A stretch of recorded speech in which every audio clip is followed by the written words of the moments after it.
Oli ku There is Still Hope, channel y'essuubi. Mukama mulungi akuwadde ekisa. God is so great, who has given you the grace Okulaba nga okyeyongera okujja. to see that you're continually coming. Era nkwegedde toggwamu maanyi. And I beseech you not to lose your courage. Nabagambye ffe twanywiranga omwenge nga tetwosaamu na I lunaku. told you when we used to go to bars, we couldn't miss a day. January to December. From January to December, Buli lunaku. every day. Naye akati gwe wiiki emu ekulemye okunywa. But for you, only 1 week you can't go and to be intoxicated Nywa with Jesus. nkwegayiridde wiiki eno. I beseech you to be drunken Onywe this omwoyo week, omutukuvu. to be drunken of the Holy Naawe Spirit, ove wano ng'otamidde omwoyo omutukuvu. that you may be intoxicated with the Holy Spirit by the time you leave this place. Haleluya. Amen. Abasamira basamirira mwezi. Those who practice witchcraft also sorry do it for Ne like a whole bamala month. mwezi mulamba nga basamira. A whole month they practice sorcery when Nga witchcraft. bagaddewo amaduuka gaabwe ne bizinesi zaabwe They close zonna. off their shops and Naye businesses nga bagenda mu geena. only for them to go to Naye hell. gwe agenda mu ggulu. But you who's going to Lwaki heaven, tosobola kuwaayo wiiki emu yokka bw'eti? why can't you just give only 1 week N'onoonya Katonda wo. and you seek your God? Haleluya. Amen. Kati kyova olaba nti oluusi emizimu gitulema okulwanyisa. That is why sometimes you see we can't fight against the Kubaawo demons. bali ab'ekika bagenda ne banoonya amaanyi mwezi mulamba. Because your family members, your relatives go and seek out the powers of darkness for a whole month. Bwadde wiiki emu toyagala kunoonya amaanyi ga Katonda. Yet you can't even spare 1 week to seek the power of God. N'olwekyo sacrificinga. Therefore sacrifice. Wakola obwedda ssente tezikoma. You've worked ever since you came here and still you're not yet rich. Haleluya. Abamu baazirekawo nga zibalemye. And even some died and left it behind. Naye ggwe But noonya you- Mukama Katonda. You should seek our God. Kaakati bannaye tulese n'otabo ob'Oluganda. So today we have brought Luganda books. Bw'oba olina munno atagenda bulungi mu Luzungu, If you have a friend who's not fluent in English, osobola omugulirako Oluganda. you can please buy them the Luganda version. Kwegayidde sijja kuzzaayo butabo obwo, I implore thee that I'm not going to take back those books. bugule. I implore thee to buy Newakubadde them. bwagula bbaako gw'otonera akatabo. Even though you bought one already, buy it as a gift to another person. Haleluya. Amen. Mu kifo ky'okugula Christmas card Instead of buying them Christmas cards and birthday cards and birthday cards, ebitafuna, which don't profit, mugulira akatabo. buy them a book. Amen. Amen. Mukama Katonda ow'ekisa, Gracious Father, tuli maaso g'olunaku n'olwaleero. we're here before you today. Jangu oyongere okwogera naffe ayi Come Mukama. and continue to speak to us, O Lord, Oyongere okutubikkulira okwagala kwo. that you may continue to reveal your will to Era us, oyongere okutubikkulira enkoye za Sitaani. and also to continue revealing the plans of the devil to us. Ate ozituweeko obuwanguzi And you also give us victory over them ng'oyita mu kigambo kyo through your word. mu linnya erya Yesu. In the name of Jesus. Amiina. Amen. Kati olunaku lwaleero njagala tuyige olutalo. So today I want us to learn battle, spiritual warfare, Oyige okulwana. that we may learn how to fight. Oluusi mpulira nga ogamba nkokottola nkomenya. Some of you, I hear you breaking. You say, I break you, I bind you. Sitaani ne bw'akubuuza omenyera ki? And if the devil inquires as to why you're breaking him, Nange simanyi nkumenya bumenya. you say, I also don't know, I'm just breaking you up. Haleluya. Amen. Kaakati no mu lutalo. Olutalo lwonna Therefore, in any kind of war, lulwanibwa na knowledge kusooka. a war or a battle is fought by knowledge first. Sooka omanye lwaki olwana, First, get to know the reason as to why you're fighting, osobole okuwangala mu lutalo. that you may persevere in the battle. Kyova olaba nti abamu tukoowa. That is why you find some of us have given up our laziness. N'ogamba nanze nkooye entalo. Some of us become tired of one. You say, me, I'm tired of these endless wars. Era mu kifo ky'okwogera ekimu ekyo nti nkooye entalo, And instead of you just saying that you're tired of fighting, ogattangako n'ekirala nti nkooye entalo ntwala Mukama. also add on that, Lord, I'm tired of these wars and battles. Take me, Lord. Kwate onoobeerawo ensi yonna ya ntalo. Where will you be? The whole world is full of battles or wars. Ojja kulwana paka okuva lw'olokoka paka Yesu You w'anaatunona. fight from the time you give your life to Christ until Jesus Christ will come back for us. Tewali kuwummula. There is no resting. Haleluya. Amen. Teri kuwummula n'akamu. There is no resting at all. Mu bwasinga mulimu entalo. There are battles in singleness. Bw'onoofumbira n'olowooza entalo ziwedde ate oyinza okusangayo entalo eziri ddabo bweri. If you get married thinking that all is well now, you're going to find double the wars in marriage. Hallelujah. Amen. Ate novayo n'ogamba nzikanzira eri emabega. And then you divorce and try to go back to the single life. Ate n'osangayo ng'ate ezo ziridde thrice as much. And you find the battle has been now multiplied 3 times. Amina. Amen. Oyinza okuba nga bw'olaba Trump. You might be like President Trump. Yalina entalo ng'akyali mu bugagga bwe. He was having all these battles while he was still just a wealthy man. N'agenda bwa president awone entalo. So then he stepped it up a notch and became the president so that he can end all those wars. Asanzeyo double ntalo. And then he found double the battles in the presidency. N'agamba bwe nnaavaako n'aziwona. And he thought that if he left the presidency, it will all be ate well. asanzeyo za mirundi 3. Now it has been thrice as much. Baagala mukuba kijji. Now they want to imprison him. N'olwekyo toyinza kuwona ntalo as long as ali ku nsi. Therefore you can't escape wars as long as you're on this earth. Enjawulo eriwo. The only difference is nti ab'ensi zibalya. that the people of the world are consumed by naye the ffe wars, but tuziwangula. we overcome them. Buli lutalo olujja olina odduwangula. You should be overcoming every war, every battle that comes your way. Era abagenda mu ggulu And those who are going to go to heaven be bawanguzi. are those who are victors. Haleluya. Amen. Mu ggulu bagenda kuyingirayo bawanguzi. Only the victors will enter into heaven. Bino by'oyimba mbu seeya ngenda mu ggulu. Those things which you already sing that I am smoothly going to heaven. Nedda. No. Olwana ogenda mu ggulu. You fight as you go to heaven. Amina. Amen. Kaakati ekiriwo kyenjagala okubuuza singa sitaani ayimirira n'akubuuza. So I have a question that I want to pose to you. If the devil stood up today and asked you, lwaki onkuba? why are you fighting against me? Omuddamu otya? What will you answer? Nange simanyi mala gakkuba. I also don't know, I'm just striking you down.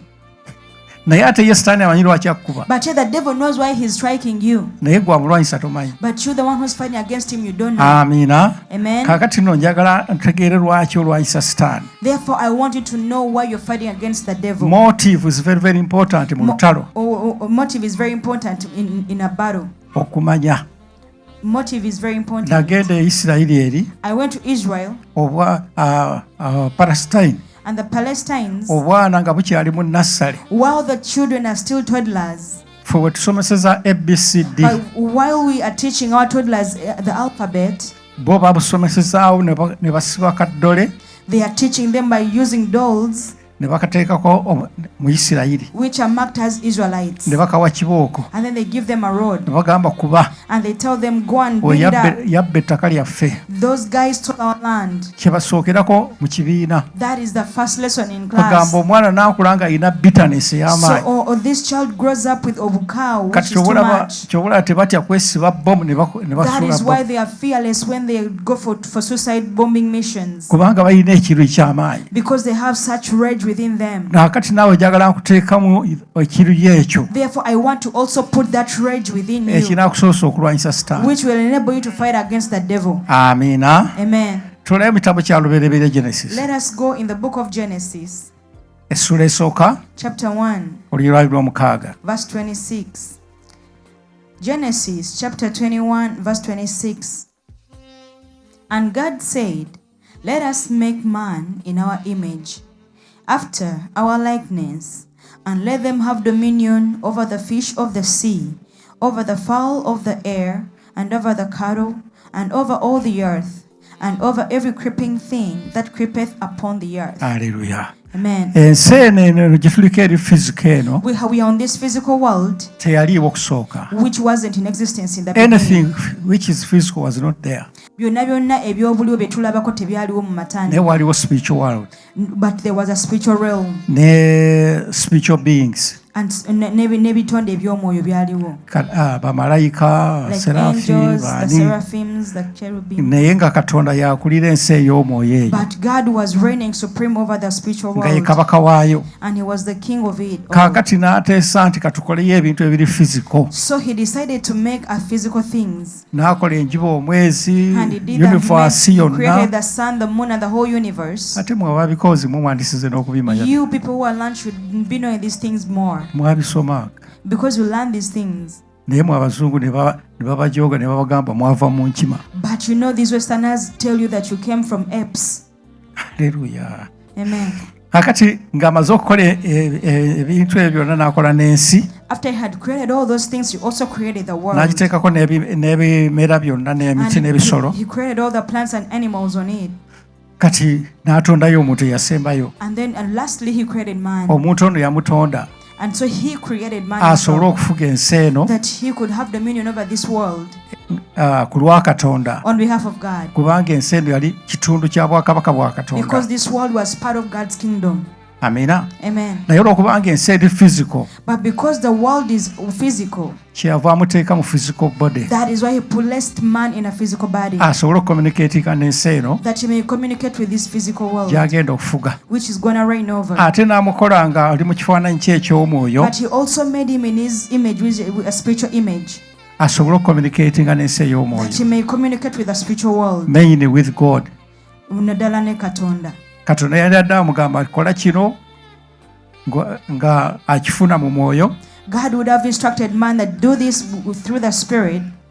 Nga omwoyo gw'ogulagira omubiri nga gussa mu nkola ekintu. That he could command your spirit and your body would put it into action. Hallelujah. Amen. Kale nno omuntu yali atondeddwa mu kifaananyi kya Katonda. Therefore man was created man had been created in the image of God. Ekifaananyi kya Katonda kifaanana kitya? How does the image of God look like? Katonda mwoyo. God is a spirit. Era omwoyo gwe twagula mulundi guli. And we saw about his spirit the other abatwaliwo time. batulaba omwoyo gwa Mukama bwe gufaanana. For those who are non-present, let us see how the spirit of God looks like. Mu Bagalatiya 5:22. In Galatians chapter 5 verse 22. But the fruit of the spirit is love. Katonda omwoyo gwe kuliko kwagala. God's spirit is full of love. Tekuliko bukyayi kwonna. He doesn't have any hatred in him. Ayagala buli muntu yenna He unconditional. loves everybody unconditionally. Ate ekyokubiri Joy. kuliko essanyu. It also has joy. Ate Peace.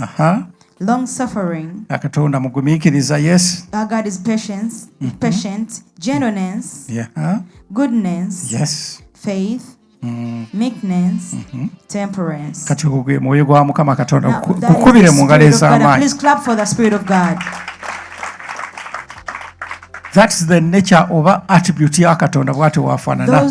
Those are the attributes of God, and that's how he looks Kati like. image oyo omuntu gye yatondebwamu omwoyo gwe gwali kufaanana. Now that was the original image of man too. N'alyoka aweebwa n'okufuga.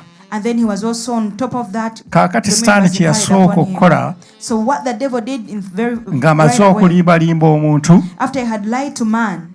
N'amukyusa. And had drawn them and changed them. N'atandika okufugira mu mwoyo gwe. And then the man started to reign in the spirit of the Kati devil. n'ebweru n'obufuzi n'abumuggyako. And then in the physical he also took away the reign. Sitaani n'atandika okufuga ku nsi kuno. And then the devil started to reign over the world. Era Yesu yali agamba nti yamuyita omulangira w'ensi eno. And even Jesus Christ called him the prince of this world. Awo kwata olabe ku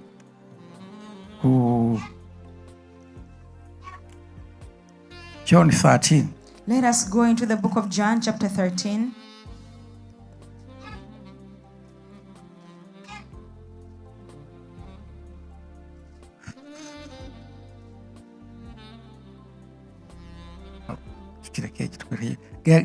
See Genesis Genesis 6. Genesis chapter 6 verse 1. No, 5. Verse 5. And God saw that the wickedness of man was great in the earth, and that every imagination of the thoughts of his heart was only evil continually. Katonda n'alaba omutima gw'omuntu gwonna nga gwonoonese. And God saw that the heart of man was evil right away. Ekifaananyi kya Katonda nga kivuddemu. And he was drawn away from the image of God. Sitaani n'ayingira omuntu n'atandika omufugiramu. And the devil entered into man and started reigning within man. N'amuggyamu image ya Katonda. And took away the image of God. N'amuteekamu image ye. And he put into man his own image. Hallelujah. Amen. Kaakati olwamala okutwala image ya Katonda. So after he had taken away the image of God, n'atandika n'okufuga ku nsi. he even started to reign upon the Kati earth. ensi Sitaani n'agyeddiza. Now the devil took over the earth. Era n'ateekangawo bakabaka abanaafuganga mu kifo kye. And he even blessed kings who are going to reign in his stead. Era olaba obwakabaka bwonna obwasinganga mu nsi bwonna. And you see all the kingdoms which used to have dominion in the nga whole world. bwonna bukozesa mizimu okufuga. They all used to have to use powers of darkness to reign. Haleluya. Amen. Kati Katonda wano bwe yalaba ekyo n'aleeta amataba n'aggyawo ensi. So when God saw this, he brought the floods and he wiped away the whole earth. Naye amataba nga gawedde, But after the flood, mu ssuula ey'omunaana, in chapter Genesis 8, 8, in Genesis chapter 8, olunyiri lwa 21. verse 21, and the Lord smelt a sweet savour, and the Lord said in his heart, I will not again curse the ground any more for man's sake. For the imagination of man's heart is evil from his youth, neither will I again smite any more every living thing as I have done. Amina. Amen. Kati ensi nga emaze okwonooneka yonna, So after the world had been perturbed, wadde nga amataba gaali gawedde naye n'ensi yonna nga yeeyongera kwonooneka, even though the flood was already done with, but the world continued to sin. n'agamba nti ensi nzivuddeko, And he said, I've left the earth kaakati alone. kandeete General Grace, Now let me bring general grace. najjabba wange enkuba ebatonyere, I'll give you rain to fall upon you. omusana gugwo gunaabaakiranga, There is the sun to shine upon you. n'empewo ey'okusa yiyo. And there is oxygen for you to breathe. Kati ye n'atwawukanako, And then he was separated from us. kati sitaani n'atweddiza, Now the devil got a hold of n'atandika us. okufuga ku nsi. And it started raining upon Abantu the nga earth. basamira busamizi, People were just practicing witchcraft abantu and nga sorcery. batta bannaabwe, People were just murdering each ng'akavuyo other. kali ku nsi And there was a lot tekogerekako. of chaos upon the earth. Naye Unspeakable Katonda chaos. n'agaana nedda, But God said no. nja kugezaako neddiza ensi I yange. will try to regain back my earth, my world. N'atandika n'omusajja Ibulayimu, And he began with a man called Abraham. n'amuyita okuva mu kika ky'ewaabwe, And he called him out of his nga naawe kindred. bw'atandise naawe, Just as he has begun with you, akuyitayo okuva ewammwe. he's calling you from your family. Tayagala kusumula busumuzi obeere bulungi, He doesn't want to deliver you so that it may all be well with naye ayagala you. kusumulula olutandika okulwana olutalo, But he wants to deliver you that you may start fighting the spiritual okwonoona warfare, emirimu gya sitaani ku nsi to kuno. distract and destroy the workings of the Haleluya. devil on this earth. Otandika Amen. okufuga. That you may begin your reign. Amiina. Amen. Ibulayimu yamukola atya? Chapter 12. What did he do to Abraham in chapter 12? Genesis chapter 12 verse 1. Now the Lord had said unto Abram, Get thee out of thy country, and from thy kindred, and from thy father's house, and to a land that I will show you. I will make of you a great nation. I will bless you, and make your name great, and you shall be a blessing. And I'll bless them that bless you, and curse him that curses you. And in you shall all families of the earth be blessed. Amiina. Amen. N'atandika ne Ibulayimu, So he began with Abraham. n'amuggya mu kika ky'ewaabwe, So he took him out of his mu kindred, nnyumba ya kitaawe, out of his father's house, nga naawe bw'agenda okuggyayo just olwaleero. like he's going to draw you out today. Era through you Era mungayita muggwe, ayagala atandika okufuga, he wants to start reigning, oyonoona emirimu gya sitaani. that you may destroy the works of the Kati nze devil. yanzigyayo ewaffe, Now he drew me out of my ku kika family, ky'ewaffe, out of my kindred, nsobole okufuga, that I may reign, nyonoone emirimu gya sitaani. that I may destroy the works of the Mu devil. nze In me, muveemu ensigo you may raise a seed eneebuna wonna, which will spread all okulaba over, ng'emirimu gya sitaani gyonoonebwa, to see that the works of the devil are Yesu destroyed, addemu afuge, that Jesus Christ may reign again, ng'afugira mu ggwe. reigning through you. Haleluya. Amen. Kati mu kiseera kino tufugira wamu ne Yesu. Now in these times we reign together with Jesus. Amiina. Amen. Luli Adamu yali aweereddwa afuge yekka, Before Adam had been given the authority to reign naye alone, Katonda n'aga nedda, but then God said omuntu no. okumuleka ofuga yekka sitaani ajja muwangula. If we only let one man reign, the devil will overcome them. Yesu genda ofuge wamu nabo. He said to Jesus, go and reign in together with Mukubire them. mu ngalo Yesu Please wafuuyo. clap for our Jesus Christ. Kaakati Ibulayimu ng'awedde amaze okufaawo, ne seedlings ze zonna zaaliwo ne zigenda ne bagenda e Misiri bazzukulu ba Ibulayimu. So after Adam's reign, and then all his descendants had been taken to Egypt, Era baabeera Egypt ne basigala nga bakyafuga. even while they were in Egypt, they still reigned. Katonda n'akozesa omuvubuka Yusufu n'afuga, And God used Moses to reign, nga Katonda agezaako okwonoona obwakabaka bwa Sitaani. as God was trying to destroy the works of the devil. Genda mu Lulereberye 41 olunyira 14. Let us go to Genesis verse 41, chapter 41, verse 14. Then Pharaoh sent and called Joseph, and they brought him hastily out of the dungeon. And he shaved himself and changed his raiment and came in unto Pharaoh. And Pharaoh said unto Joseph, I have dreamed a dream, and there is none that can interpret it.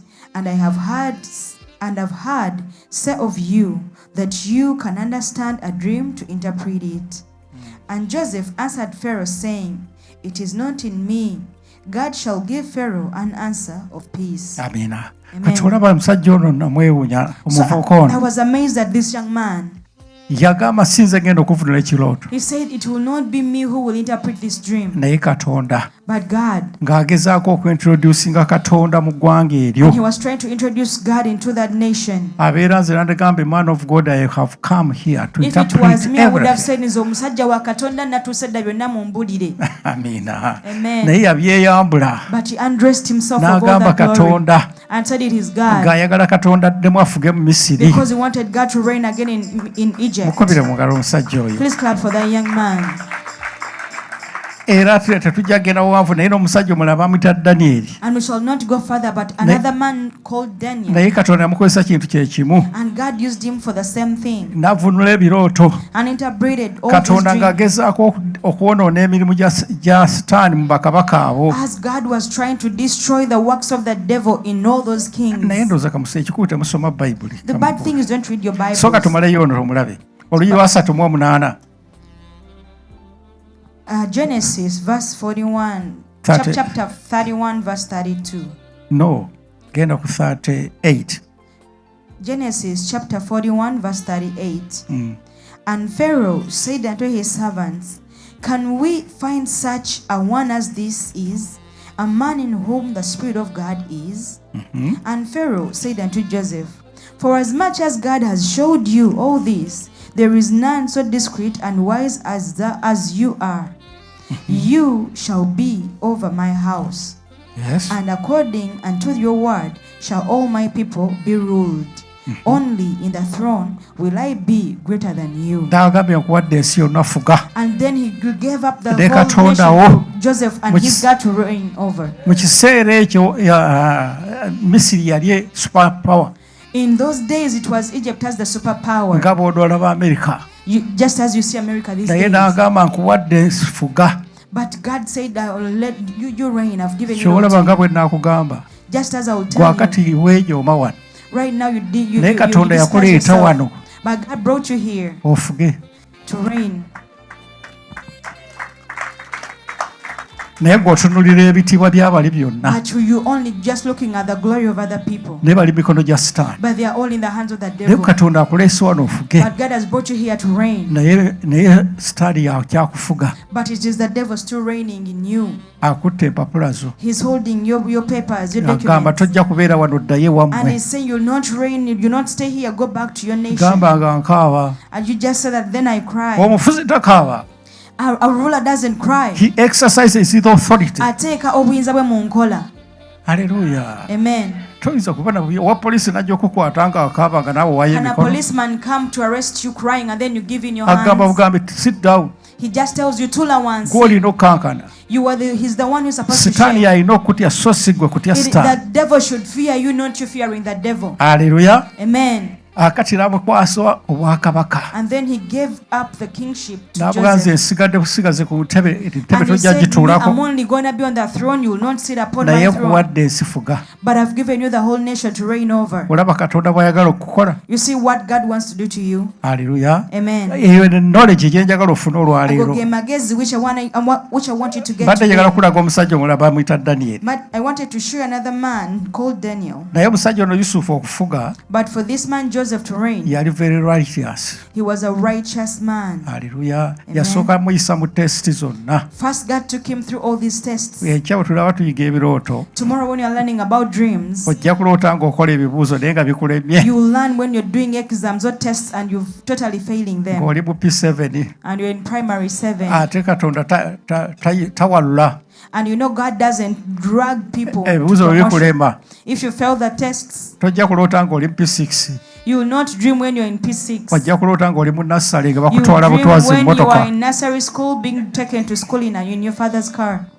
Haleluya. Amen. Ebibuuzo bikolebwa oddireyo ddala wansi. So when you fail these tests, you retrogress all the way to you're demoted. Naye omusajja ono Yusufu yayita ekibuuzo ky'omuwala But this man Joseph passed the test of the wife eyali ayagala omukozesa. who wanted to have relations N'agamba with him. sisobola kikola ntya And Katonda. he said, I can't have such relations with you because I fear God. Katonda mugamba oyise ebibuuzo genda ofuge. And God said, you have passed the test, you can reign. Amiina. Amen. Kaakati omusajja omulala gwe mbadde kugamba Danyeri, Now the other man who Era was naye talking to you about is Daniel. kabaka yamuleetera ekizibu. Also the king brought in such a thing, a hard thing to him. Omusajja ono yali amaze okwerongoosa mu ssuula esooka ojja mu esomera, After this man had made himself right in the first chapter as you n'agaana read, emmere ya kabaka yali and egenda okwonoona. refused to eat, to partake of the king's food, which would have Kati spoiled his righteousness. bw'omala okwerongoosa So after you have purified n'oddayo mu yourself image ya and you Katonda, go back in the image of God, Katonda gakuwa obuyinza ku mulabe then God gives you authority over the enemy oddemu ofuge. that you may reign again. Amiina. Amen. Kati chapter ey'okubiri, Now in chapter 2, Daniel chapter 2, kabaka n'aloota ekirooto, the king had a dream. ne baleeta abalaguzi bonna bakiri And they kibalema, brought all the wizards and everybody, but they failed. ne baleeta Danyeri. And then they brought in Daniel. Danyeri naye okufaanana nga omusajja ono Yusufu, But Daniel, in resemblance to Joseph, n'agamba ssebo sinze genda okivvuunula. said that, sir, I'm not the one who's going to interpret this.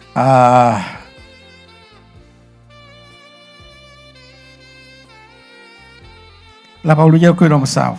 Daniel chapter 2 verse 17. Then Daniel went to his house and made the king known to Hananiah, Mishael. Where?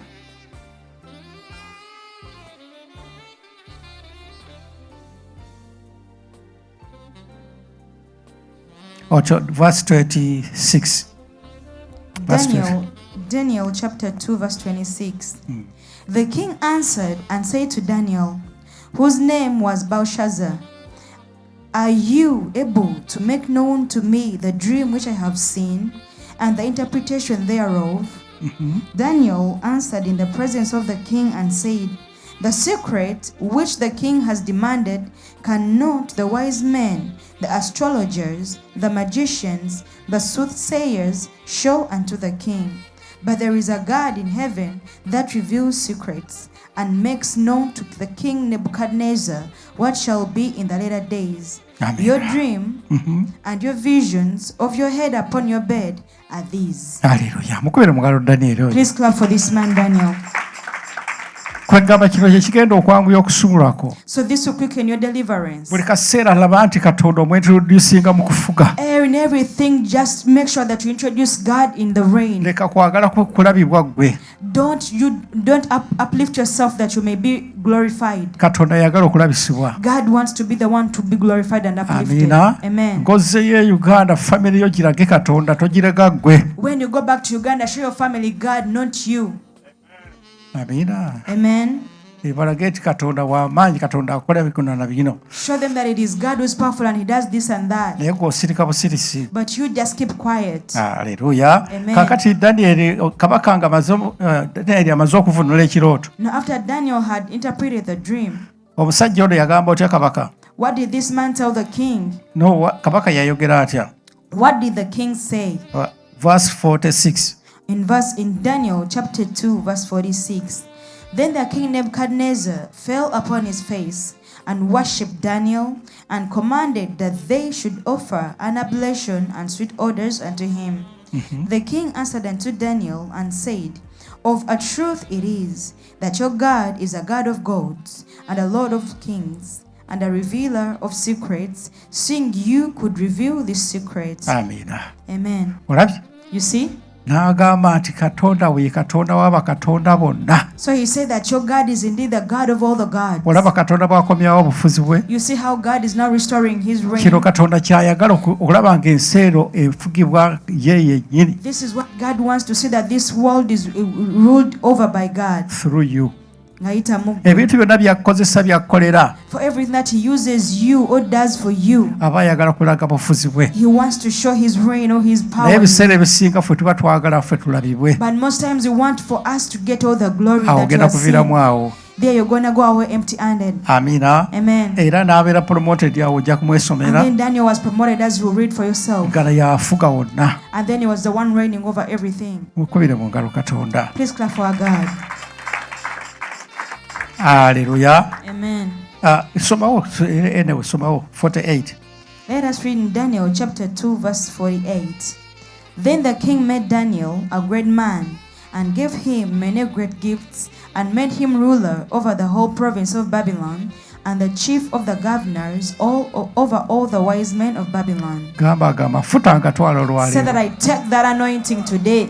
omuntu omu ng'asobola okukwata eggwanga lyonna erya babiloni The only one man was able to get over and reign over the whole of kyegambye Babylon. naawe katonda yakuleeta wano okufuga And I'm also telling you that God brought you here to reign. sooka weerabira ebyo physical kingdom obufuzi I mean physical government First forget the physical government and no government is almost. ogenda kufukira mu waggulu You're going to reign even above that. kyolagira kyekibaawo Whatever you command will come to pass. haleluya Amen. kaakati bwe tuddayo mu lubereberye Now, if when we go back in Genesis, abaana ba Isirayiri baddamu nga gudi afudde Joseph ng'afudde after Joseph had died, bw'ogenda mu kitabo ky'okuva essula esooka olunyira omukaaga if you go in the book of Exodus chapter 1 verse 6, it says, And Joseph died, and all his brethren, and all that generation.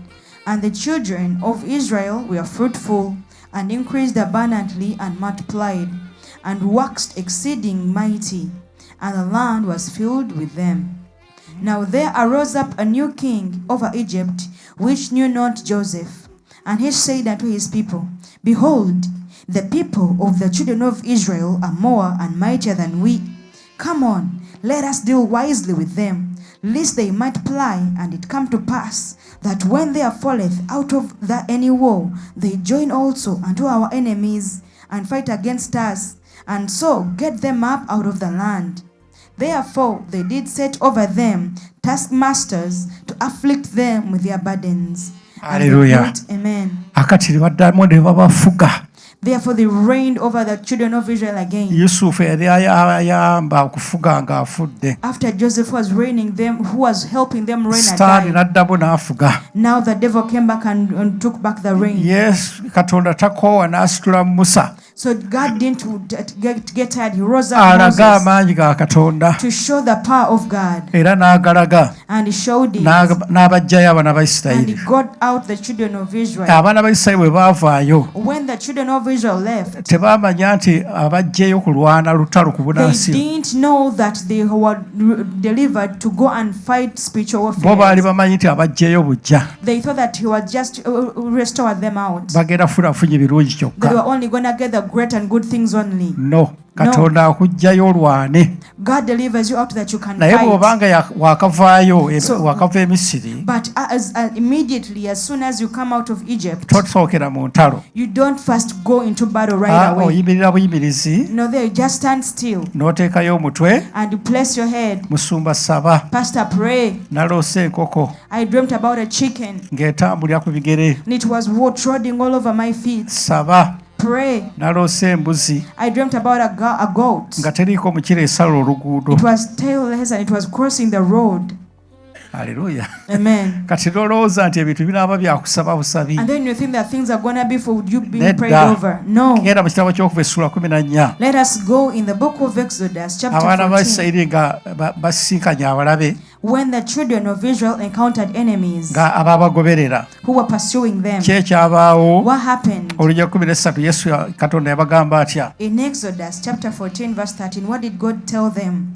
And Moses said unto the people, Fear you not, stand still, and see the deliverance of the Lord, which he will show to you today. Aha. For the Egyptians whom you see today, you shall see them again no more forever. Hallelujah. Amen. Wano yabagamba buyirire buyirize. Here he told them, just stand still. Teyabagambako nti mukwate ebitala He mulwane. didn't tell them to pick up the weapons and Naye oba fight. wakalokoka Even you, as soon as you've given your life to bakusabira Christ, busabizi. you just prayed for. Tonnayiga kulwana. You haven't learned that battle yet. Hallelujah. Amen. Kati gwe n'olowooza nti ne bwe kaseera kinaagendaga bwe And you kityo. think that is how it will always be. Hallelujah. Amen. Naye bwe baatambulako akabanga abaana ba Isirayiri But after they had walked for a while, these children of Israel, mu ssuula ey'okumin'omusanvu in chapter 17, olunyira 8 verse 8, Exodus chapter 17, verse 8, then came Amalek and fought with Israel in Rephidim.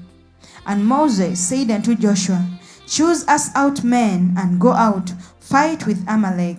Tomorrow I will stand on the top of the hill with the rod of God in my hand. Kakati wano tebagamba nti muyimire buyimirizi So in this instance, God didn't tell them to just stand still bwe ngenda obasumula. and say, I'm going to deliver you. Wano yabagamba mukwate Here he ebyokulwanyisa. told them to pick up their weapons. Kati bw'otambulako mu bulokole So as you've walked in the journey of Mukama salvation, akusuubira okutandika okulwana. God expects you to start fighting. Kyova olaba mukwano gwange That is why, my friend, you see, omuntu nga yakalokoka when a person has just given their lives to Christ, nga naawe amaze ebbanga mulokole olina ekizibu kye kimu naye and yet you also who has been salvation for quite some time, like both of you have the same problem, nsobola okusabira yakalokoka ekizibu ekyo ne I kivaawo. can pray for a person who has just given their lives to Christ and their problem will vanish. Gwe ekyo nekisabira ne kigaana. And I will pray for you for the same issue and it will persistently Nga refuse to Katonda go away. akusuubira gwe okuyiga okulwana. Because God expects you to learn how to fight. Kubanga singa ffenna atuleka netusabirwa busabirwa Because if he lets us all be prayed for, ensi sitaani agyeddiza. then the devil will overtake the earth. Tewabaawo balwanyi bagenda kulwana lutalo And kuwangula there will be sitaani. no fighters who are going to stand up and fight the devil. Naye ffenna tuli bajaasi. But all of us are soldiers. Era Yesu atulokola tulwane. And Jesus Christ saves us that we may fight, Tufuuke abajaasi tuddemu tufuge ensi. that we may reign in this world again. Ekyo nja kikulaga mukwano gwange. I will show this to you. Amiina. Amen. Olwekyo oteekwa okuyiga olutalo ate olwane. Therefore, you're supposed to learn spiritual warfare and also fight. Era abaana ba Isirayiri n'abajjukiza mu kitabo ky'okuva essula 19 And he also reminded the children of Israel in the book of Exodus, chapter 19, olunyira 4. verse 4. You have seen what I did unto the Egyptians, and how I bare you on eagle wings, and brought you unto myself. Now therefore, if you will obey my voice indeed, and keep my covenant, then you shall be a peculiar treasure unto me above all people, for all the earth is mine. And you shall be unto me a kingdom of priests, and holy nation. These are the words which you shall speak unto the children of Israel. Amiina. Amen. Naga ntandisira mmwe njagala mumbeerera obwakabaka. He said that I'm beginning with you so that you may be a kingdom unto me. Through you ngenda gaziya obwakabaka Peter wonna. Mugwe, I will enlarge my kingdom everywhere Nga mpita muggwe. through Mugwe. you. Naawe Katonda kye kyakulokosa. And that is the reason why God saved you. Osumululwa osobola okulwana. You're delivered that you may fight. Bw'obeera ng'okyali mu ssibe If you're still bound, tosobola kulwana. you can't fight. Kiwala nti emisimu gikulemerako. That is why these demons are persistent. Kawula in akusibye your ne life. bw'ondi mukuba tasobola That kuvaawo. is why the sexual dreams are still binding you, no matter how Naye hard you bw'omala strike them, they'll never go omusumululwamu. away. But once you're delivered out of them, Ojja kulaba ng'osobola omukuba. you're going to see that you're going to be able to strike them Hallelujah. down. Amen. Ekirooto kiyinza okujja buli kaseera ng'ente ejja ng'ekutomera You might have this persistent dream where a cattle just comes and knocks you over. ng'ekugoba emisinde It chases you. nga tonnaba kisobola girwanyisa. And before you're even able to fight Naye against it. bw'oyiga olutalo But once you learn spiritual ente warfare, yejja kujja that cattle will come again, erowooze nti okyali munafunga edda thinking that you're still lazy as before, olyoke ogikwate that you're still weak as before, then you're going to hold it. olwane nayo And you're going to fight against obeera it. okyalwana. And while you're still fighting, Katonda n'akuwa ekitala wano oba omuggo that ekijambya God will give you a weapon, for example, a machete or something in your hand. okwate ogiteme And then you're going to get it and cut it up. efe. And it will die. Era ekizibu kyebadde ereeta And whatever problem it was bringing, togenda kirabako. you would see it no more. Amiina. Amen. Gye bayita spiritual warfare. That is what we call Olutalo Lw'Omwoyo. N'olwekyo tosobola kulwanyisa sitaani Therefore, you can't fight against Satan ng'okyali busibe. while you're still bound. Njagala olwabe mu kitabo ky'Abalamuzi I want you to look in the book of Judges, essula 15.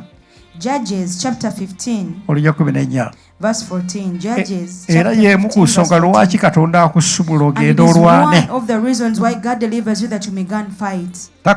takusumula obeere bulungi kyokka He doesn't only deliver you that you may it may naye all be well akusumula with you, otandika okulwanyisa sitaani. but He delivers you that you may start fighting against the devil. 15:14 Judges chapter 15 verse 14.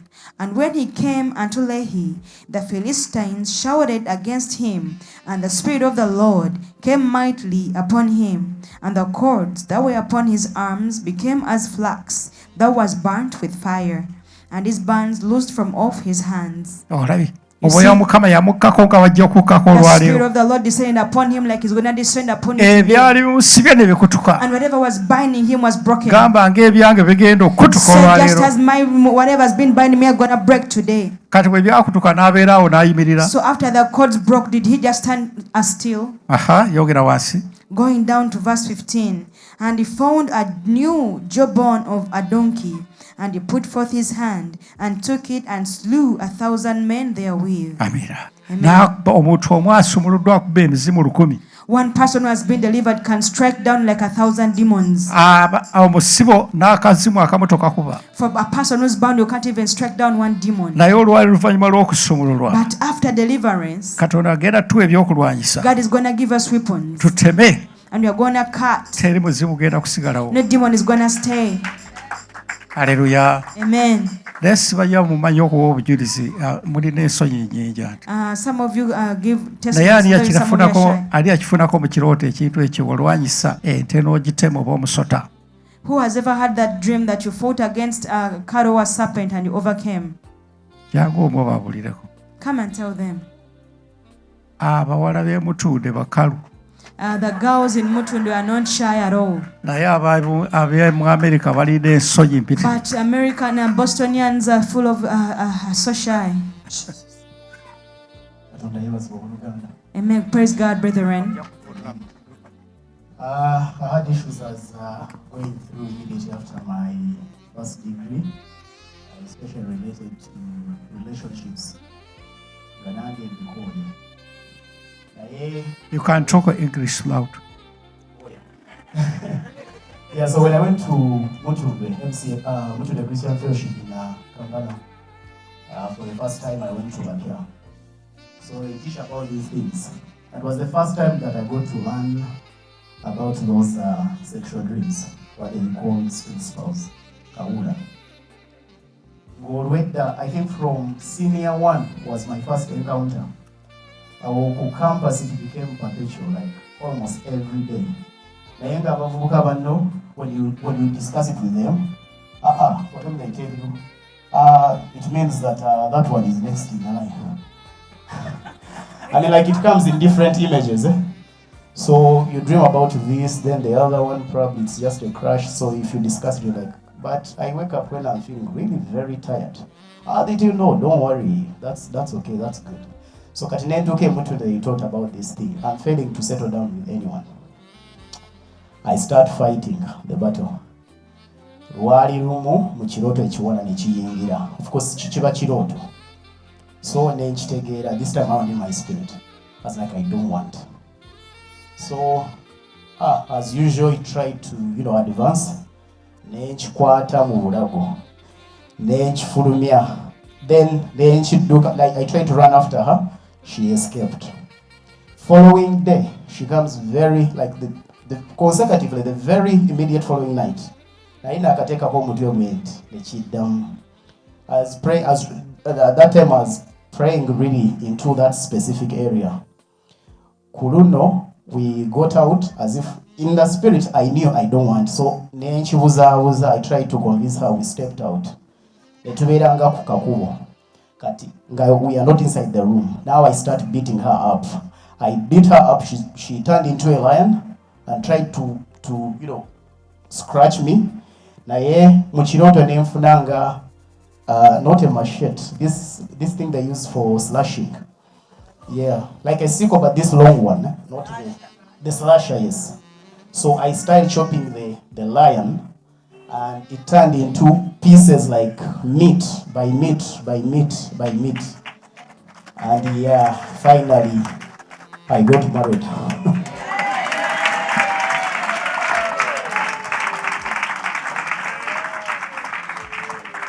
Kakati no byokola wadde emisana ng'osaba So all these things that you do during the day while praying byogenda okuloota. is what you're going to dream about. Bw'osaba nga ozannya bijja kuloota If you pray jokingly, you're going to have that dream where the ng'empologoma cattle, ekulumiza ekulidde. that now the lion will just come and swallow you up. Naye yeka bw'omala okumanya n'ofuna okumanya But when you get knowledge, ate Mukama n'akwambaza n'amaanyi and even God dresses you up with the power, owangula mu nsi you ey'omwoyo. overcome in the spiritual realm. When you dream of yourself, that is your Bwe spirit. weeroota ogwo gwe mwoyo gwo. Akati nze sijja kubeerayo mu kirooto tulwane babiri. Now I'm not going to be in your dream that you may fight together. Weerwanako wekka mu You kirooto. fight for your own in your dream. Ne bw'onompita Tom jangu tuloote ffembi sijja kujjayo. Even if you come, Pastor Tom, please come and we dream together, I won't show up. Haleluya. Amen. Lwaki olina okuyiga olutalo mu bantu ba- Therefore, you have to learn spiritual battle. Haleluya. Amen. Tubadde ludda wayi. In Judges chapter 15, verse 15. Okay, kakati omusajja ono n'awangula. Therefore, this man overcame Abaali bamusibye bonna n'abakuba. and he struck down all those who are bound. Teebereza oluba lw'endogoyi lwokka. Imagine a donkey's jawbone. Naawe nkugamba olwaleero ky'ogenda okukola I'm also olwaleero. telling you that is what you're going to do today. Tugenda kusumula mu ndagaano zonna eza sitaani. We are going to be delivered from all the covenants of the Olumala devil. emizimu tukikube. And then you're going to strike down and beat up all the Kaakati demons. pulobulemu ebadde ereetebwa emizimu egyo. Now, whatever problem was being brought about by these demons, Togenda girabako you will olwaleero. not see it anymore. Amiina. Amen. Tugende mu Judges Let us go in the book of Judges, chapter 3 chapter 3, oluyosooka. verse 1. Judges chapter 3, verse 1. Now these are the nations which the Lord left to prove Israel by them, even as many of Israel as had not known all the wars of Canaan. Only that the generations of the children of Israel might know, to teach them war, at the least such as before knew nothing thereof. Akati waliwo ebizibu amawanga Katonda ge yalekawo. Now there are those nations which the Lord left behind, Abaana ba Isirayiri bano abaali batamanyi ntalo that these children of Israel who didn't know about war, bayige okulwana. that they may learn to fight. Akati naawe ne bwe banaakusabira ne bakuteekako ebigere ku mutwe. Therefore, the same applies to you, that no matter how much you prayed for, Waliwo amawanga gajja kusigalawo ku bulamu there are bwo that some nations are going to persist and remain in your life paka lw'onooyiga okusaba. until you learn to pray. Era njagala basaba mukwano gwange enkya tuyingireko mu And I kusiiba. want to encourage everybody to go into fasting tomorrow. Enkya n'olwokutaano Tomorrow and Thursday and Friday, tubeereko mu kusiiba. that you all be in fasting. Kubanga ebizibu tegiyinza kugenda ng'ojjudde chipusi ne hamburger mu lubuto. Because these demons are not going to go away when you're full of fries and burgers. Kubanga gifiidinga ku chipusi oli. Because they feed on those fries. Haleluya. Amen.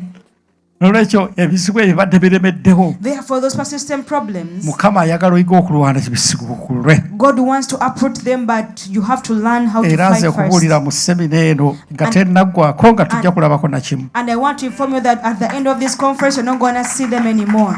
Amiina. Amen. Kaakati nagambye nti Yesu nga ebintu byonna bigaanye abaana ba Isirayiri entalo zibalemye. So as I was telling you that after everything had failed and the children of Israel had failed in the warfare, Ate nga batandise na kusinza ate emizimu gy'abali ab'amawanga. and now they were even starting to worship the gods of the foreign nations. Katonda n'agamba Yesu gwe genda. Now God told Jesus Christ to now go Okomyewo obufuzi ku nsi. and restore our reign over the earth, Abantu baddemu bafuge. that people may reign again. Yakulokoloddemu ofuge. He saved you that you may reign Mu again. kitabo gy'okubikkulwa essula eyokutaano In the book of Revelation, chapter 5, olugi lw'omwenda. Revelation chapter 5, verse 9. And they sang a new song, saying, Thou art worthy to take the book and to open the seals thereof. For you was slain and has redeemed us to God by thy power, by thy blood, out of every kindred and tongue and people and nation. And have made us unto our God kings and priests, and we shall reign on the earth. Haleluya. Kikomere mu ngalo ekigambo Please ekyo. clap for that scripture. Yakununula ofuuke kabona. He delivered you that you may be a priest. Kabona y'atabaganya abantu ne Katonda. The priest connects people with God. Restore us, God, to obulire people. enjiri oleete abantu bangi eri That you may Mukama. preach the gospel and draw so many people to God. Era mbakubiriza mukwano gwange bulira enjiri. I encourage everybody to go and preach the gospel. Buli muntu yenna Every person here. mwabavuga Uber kasitayingira mu mmotoka mutandike. Those who are driving Uber, as soon as you get a client, start right away. Naye ng'omunyumiza bifa mu nsi But you only tell them about what is happening in the world, Bill Clinton, Trump, Mubuulire. and all that. Tell them.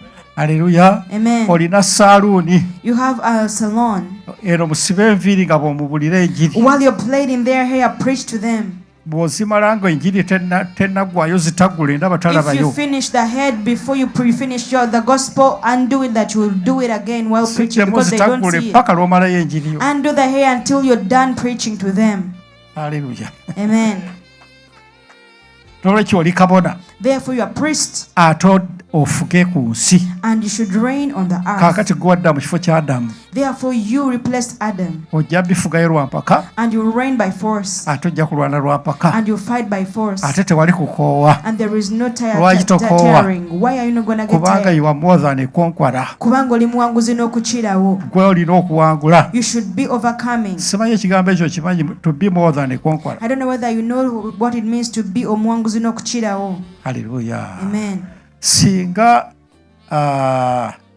Manchester United Football Club If a Manchester United, the soccer team, egenda kuzannya omupiira ne Bunnamwaya Kisigula. went and played against Bunamwaya Kisigula. Haleluya. Amen. Manchester bagiyita more than a conqueror.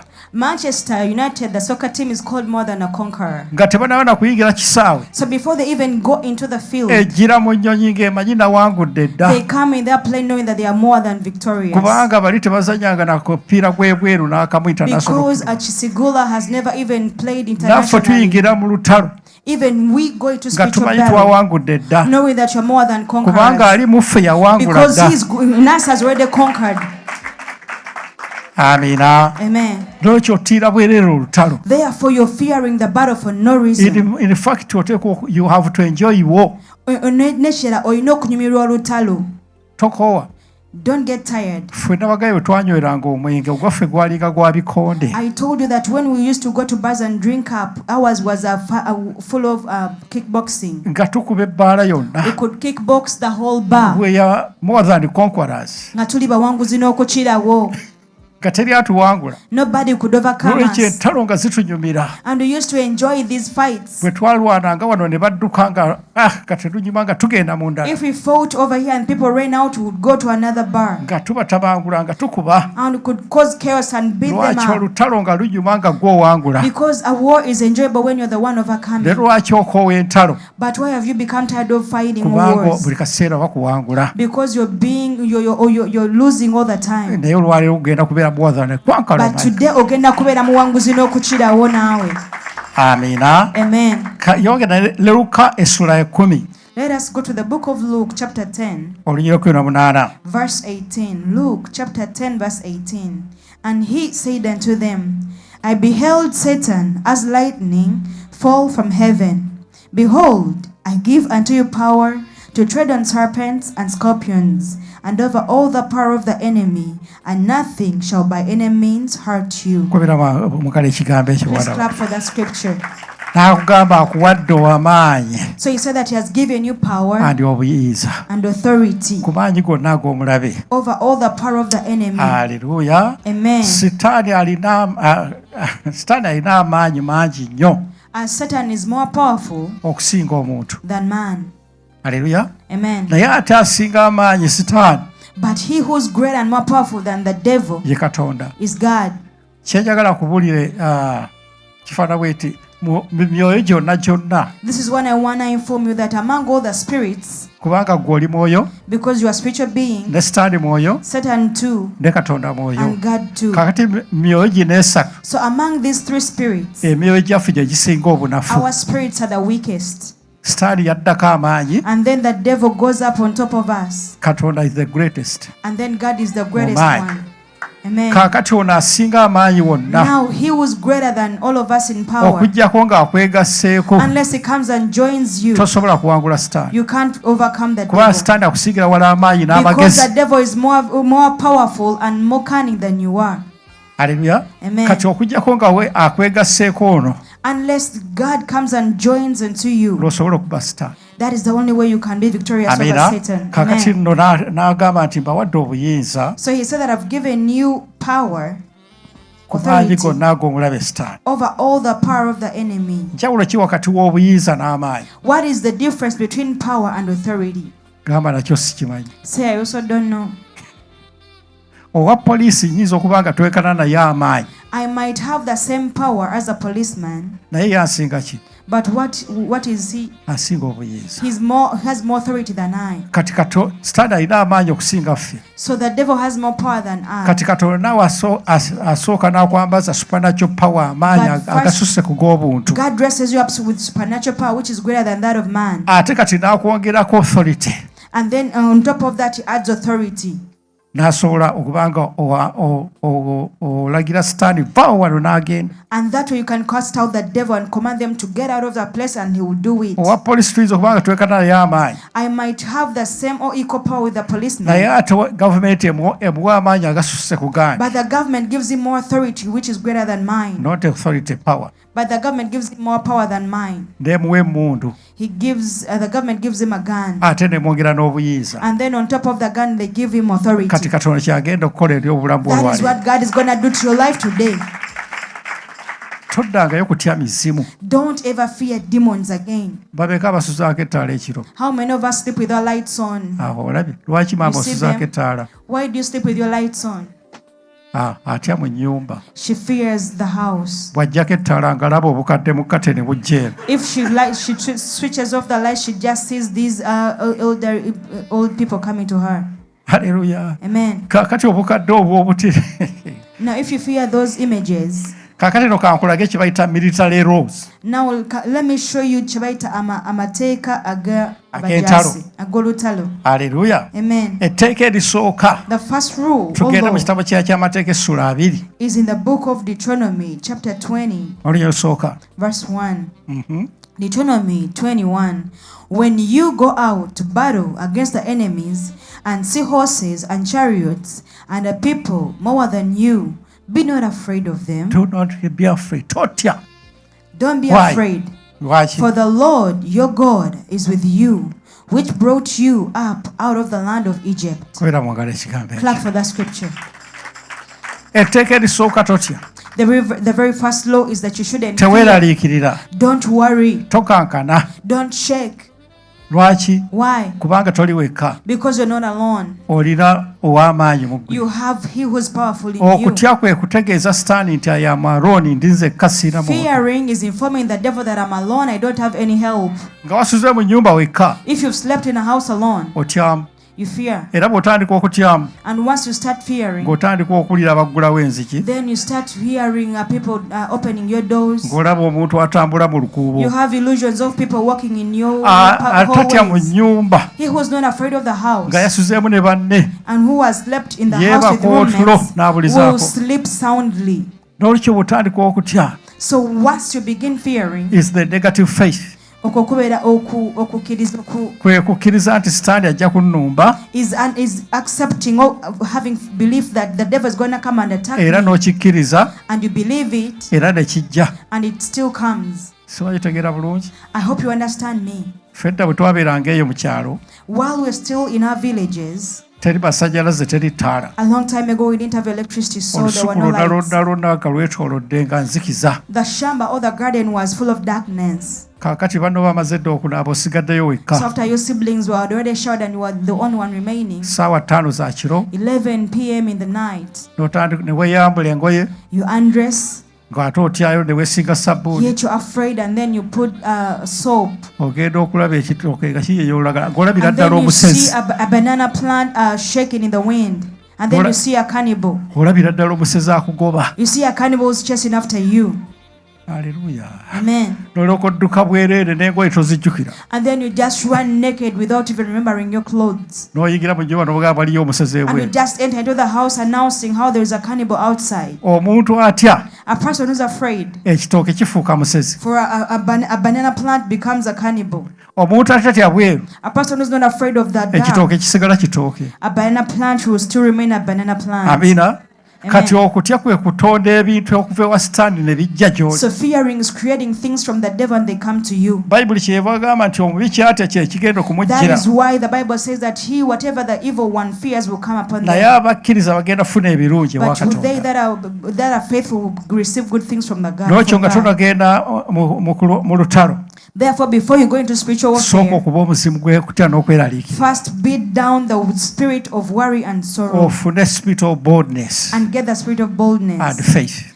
Nokukkiriza. Olyoke oyingire mu lutalo. And then you can go into spiritual warfare. Tolumbagananga sitaani ng'otidde ng'okankana. Don't ever attack the enemy when you're shaking and afraid. Never attack the devil with a wounded heart. Togezanga n'olumba sitaani n'omutima ogumenyese.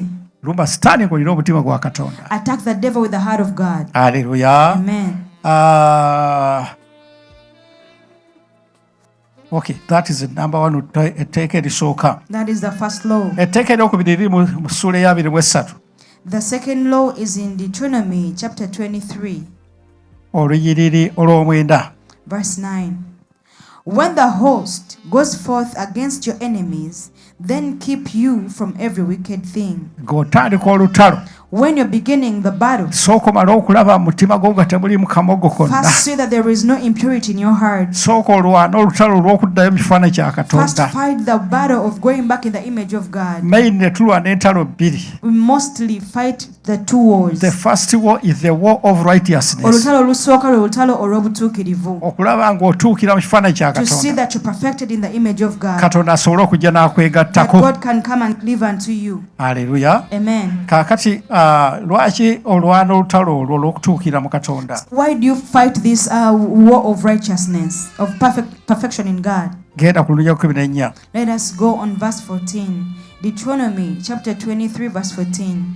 For the Lord your God walks in the midst of your camp to deliver you and to give up your enemies before you. Therefore shall your camp be holy, that he see no unclean thing in you and turn away from you. Amina. Amen. Omutima oguteekwa okuba nga gutukula. Your heart should be pure, Katonda asobole okujja akwegatteko. that God can come and cleave unto you, Asobole okulwanira wamu naawe. that he may fight together with Naye you. bw'otokola ekyo, But if you don't do that, olwana wekka ne bakuba bubi nnyo. you're going to fight alone and you're going to be beaten seriously. Laba mu kitabo kya Numbers, Let us go in the book of Numbers, verse 14, chapter chapter 14. 14. Olabyewo Numbers. Yes, sir. 14. Abaana ba Isirayiri nga bagenda okulwana olutalo When the children of Israel are going to go into battle, olugirwana. Numbers 14, Verse 40. 40. Verse 40. And they rose up early in the morning and got them up at the top of the mountain, saying, Lo, we be here, and will go up unto the place which the Lord has promised, for we have sinned. And Moses said, Wherefore now do you transgress the commandment of the Lord? But it shall not prosper. Go not up, for the Lord is not among you, that you be not smitten before your enemies. Abaana ba Isirayiri baali bamaze okwonoona.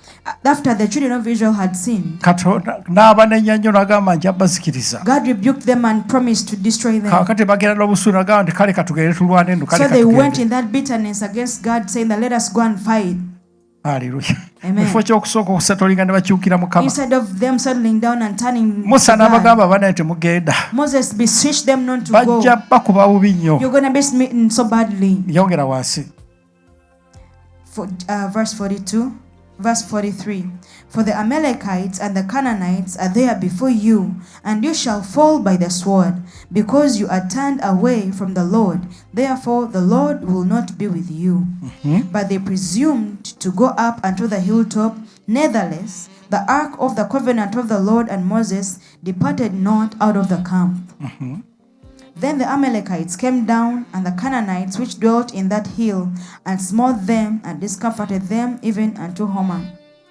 ne bakuba bubi nnyo. and then he was beaten so badly. N'olwekyo etteeka ekkulu tulirabye, Therefore, we've seen the greatest law. gyawo okutya n'okweraliikirira. Take away fear and worry. Eryokubiri, gyawo obutali butuukirivu bwonna. Next, take away every unrighteousness Ojjule omwoyo wa Mukama Katonda. and be filled with the Holy Spirit. Nga mu Judges twalabye Samusooni yajjula omwoyo wa Mukama. Just like we saw how in Judges, Samson was filled by the Holy Spirit N'asobola okulwanyisa Abafirisuuti. and he was able to fight against the Philistines. Naawe ojjula omwoyo wa Mukama You also Katonda. be filled by the Holy Spirit, Omwoyo abeere naawe osobole okulwanyisa that he may abalala. be with you and you'll be able to fight against your enemies. Etteeka eryokusatu, The third law, oteekwa okuba ow'amaanyi ennyo. you should be more powerful. Era ndowooza twalirabye And I think we saw that nti Katonda ayagala kwambaza amaanyi. God wants to dress you up with power. Bw'oyambala amaanyi ga Katonda, When you dress up with the power of God, Katonda asobola okukola ekintu kyonna ky'otosuubiranga God can nako. do anything that you've never even expected before. Kubanga amaanyi go waliwo we gakoma. Because your power has limitations. N'amaanyi ga Sitaani waliwo we gakoma. And also the devil also has limitations in his Naye aga power. Katonda tegalina we gakoma. But God's power is limitless. Aleluya. Amen. Abefeso ssuula 3 olunyiriri olwabiri. Ephesians chapter 3 verse 20. It says that, now unto him that is able to do exceeding abundantly above all that we ask or think, according to the power that works in us. Unto him be glory in the church. Amen. Amen. Katonda asobola okukola kyonna n'okusinga ky'olowooza, God can do exceedingly above your thoughts, n'okusinga ky'omanyi, even above what you know, okusinza ku maanyi agali mu ggwe. according to the power that is in him. Kyova era njagala tusibe tufunde ku maanyi ga That Katonda. is why I want us to fast, that we may get the power of Katonda God. abeereko emirimu eminene gy'agenda okukola That God can do all these some mighty works in us, eri obulamu bwaffe, in our lives. era tetujja kusigala nga bwe tubadde. And we will not remain the same. Aleluya. Amen.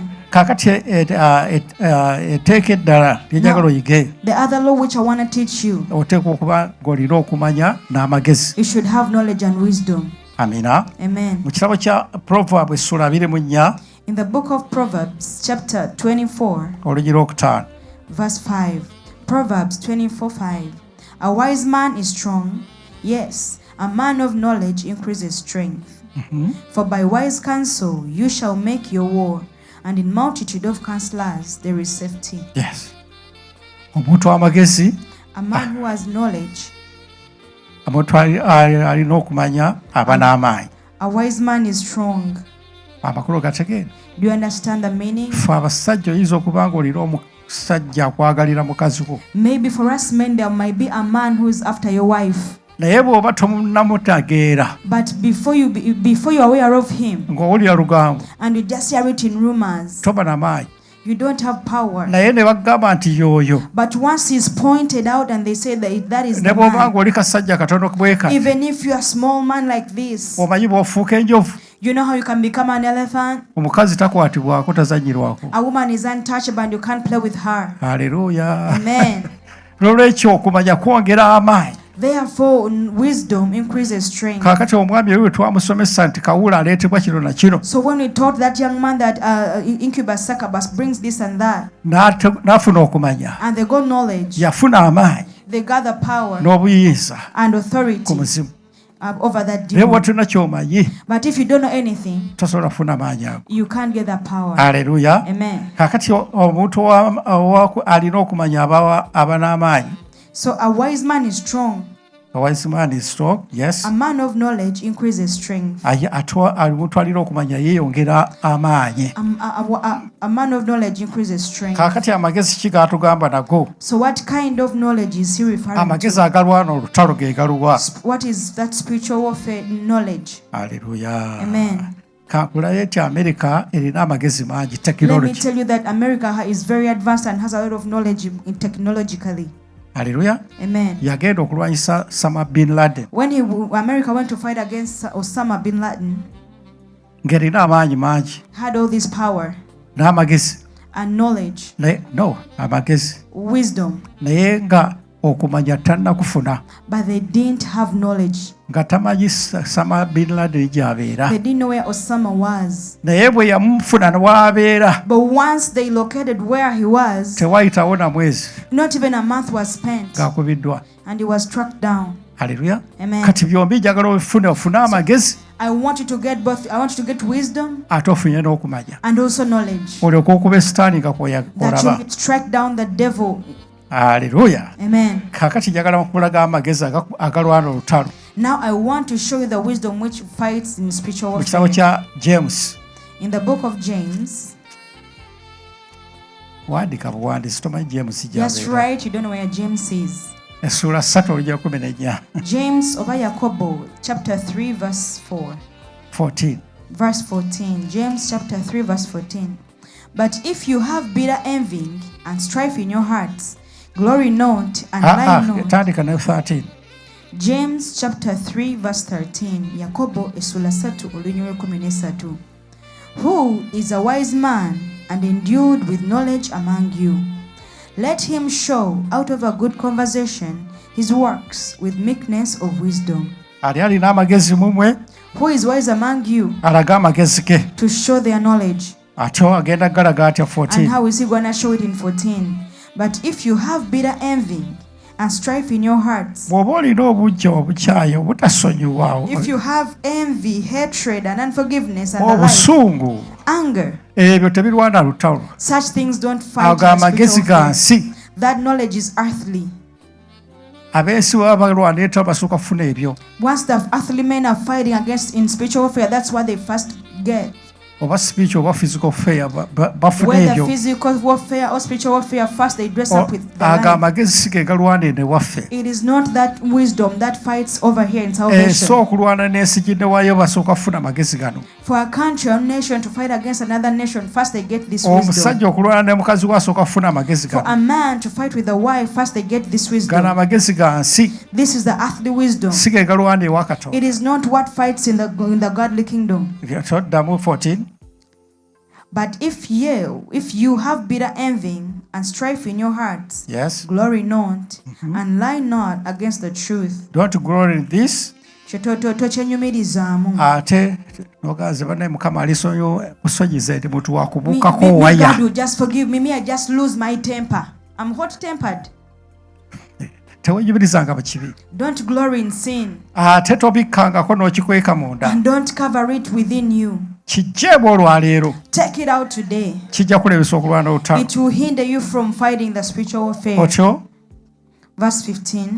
This wisdom descends not from above, but it is earthly, sensual, devilish. ago magezi ga sitaani.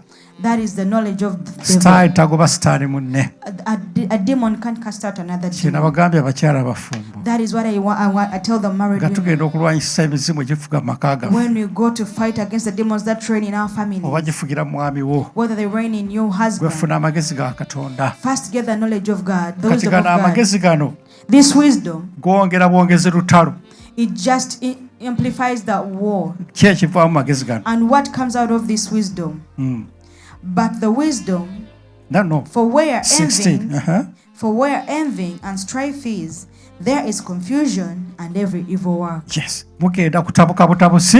If things are just gonna go astray Mugenda further, kwawukana. you're gonna divorce. Gano amagezi tegayiza kuleeta bulungi nakamu. This wisdom doesn't bring any good thing. Sitaani tagoba sitaani A munne. devil can't cast out another Kati devil. amagezi agagenda okuwangula olutalo ge Now the galuwa. wisdom that is going to overcome in battle is what? Gatulage mu lunyiriri olwa 17. Let us see the knowledge in verse 17. James chapter 3 verse 17. But the wisdom that is from above is first pure, then peaceable, gentle, and easy to be entreated, full of mercy and good fruits, without partiality and without hypocrisy. Yes. Amagezi gano agava Katonda ge galuwa okusaasira.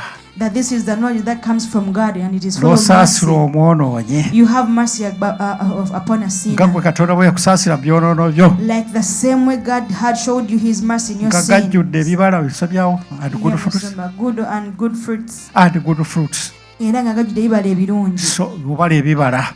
When you bear fruits, Byeri bye twalayo mu Magalatiya. which you saw in Galatians, Ogenda kuba omulabo kunekune. then you're going to strike down the enemy Kuba as much Katonda as ali you mu want. ggwe. Because God is Ago ge within magezi you. ga Katonda. And that is the knowledge of God. Olwekyo abakyala tujja kusoma ebigambo bino nnyo. Therefore, ladies, you're going to know more about these words. Omwami mwagale.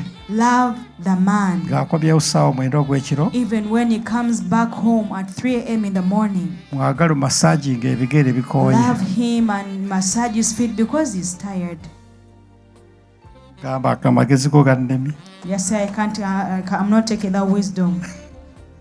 Hallelujah. Amen. Bw'omala okumassaginga. And after you've massaged the feet. Nga yeebase. While he's lying down. Yingira mu lutalo. Go into spiritual warfare. Kuba omuzimu okumutawaanya. And strike down the demon which is perturbing him. Omuteekemu omwoyo wa Mukama. And instill the Holy Spirit within Okeera ku makya. In the morning. Ka muntu mulala. He's a different changed man. Naye gw'osooka n'oyomba. But first you cry and abuse. Musajja gwe otawaanya. Wapapa. Kakati wagenda okwebaka ng'odda wali Mukama. Olusajja luno lukyuse ndukutula. Tewali. First become a fool. Soko fuka omusiru. Okole ebirungi. And do good. At the end of the day you'll be the wisest. Ku nkomerero y'ensigo agenda okuba omugezi asingayo. Hallelujah. Amen. Kakati wano olutalo tulemera. Now this is why we fail in spiritual warfare. Kyogenda n'ojjula sitaani n'oyagala ate okuba First you're sitaani. filled with the devil and then you want to strike another devil. Jjula amagezi ga Katonda. First be filled with the wisdom of God. Hallelujah. Amen. Kakati knowledge. Now tulabye wisdom. Here we have seen wisdom. Kakati knowledge njagala tugirabe mu kitabo kya Efeso. Now we are going to see about knowledge in the book of Ephesians. Essula 6. Chapter 6. Oluyira 12. Verse 12. Ephesians Abefeso 6:12. Ephesians chapter 6 verse 12. For we wrestle not against flesh and blood, but against principalities, against powers. Tolwananga lutalo lwa mubiri. Don't ever fight the physical warfare. N'oyomba n'omuntu n'ovuma n'okola ki? You abuse somebody, you fight and do all this. Tosobola kuwangula sitaani physically. You can't overcome the devil in your physical way. Yensonga lwaki owulira okukaaba n'obulumi mutima gwo. That is why you feel all those tears and crying and pain within your heart. Ogezaako okulwanyisa sitaani physically. Because you're trying to fight the devil physically. Ne bw'obanga tovumye. Even if you don't naye cast them out. n'ofuna obusungu bitterness byonna. And you get all that bitterness and hatred within you. Kakati ye sitaani ajja n'akutulugunya omutima n'ayogera n'akutulugunya. Now the devil comes and crushes your heart and continue to do it. Ekivaamu ng'okaaba. And then after that you cry. Naye lwana lutalo lwa mwoyo. But first do the spiritual warfare. Tulwana tutya? How do we fight? Ephesians chapter 6 verse 12. No, genda maaso. For we wrestle not against flesh and blood, but against principalities, yes, against powers, against the rulers of the darkness of this world, against spiritual wickedness in high places. So those are the groups that I want us to go through and fight against today. We are going to fight against them and there will be no more. The first group is Abamasaza. Ebizimu egifuga ekitundu. The demons which rule over certain demographic area. Buli kitundu kyonna sitaani yakiteekamu omufuzi. Every geographic area the devil placed a ruler over it. Kagamba yakolaga bw'olaba ewaffe LCs. You see he did this as you see back home where we have the buli mayors. muntu yenna alina LC mwagwa. Every person has a local council where they fall.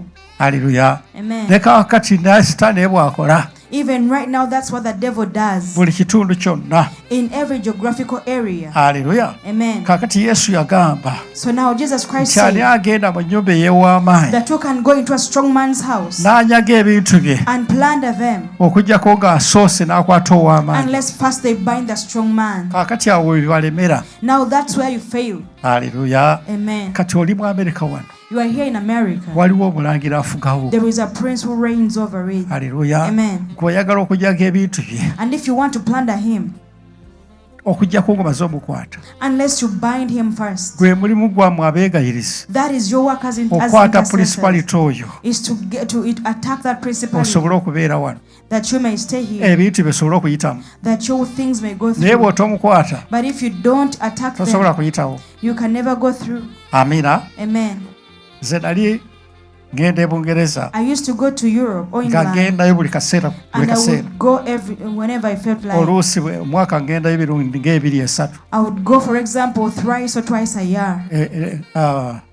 Visa yabaali bampadde empanvu ya myaka 5. They had given me this long visa for like 5 years. Kati ngamanyidde. So now I had got used to it. Kabiri easy.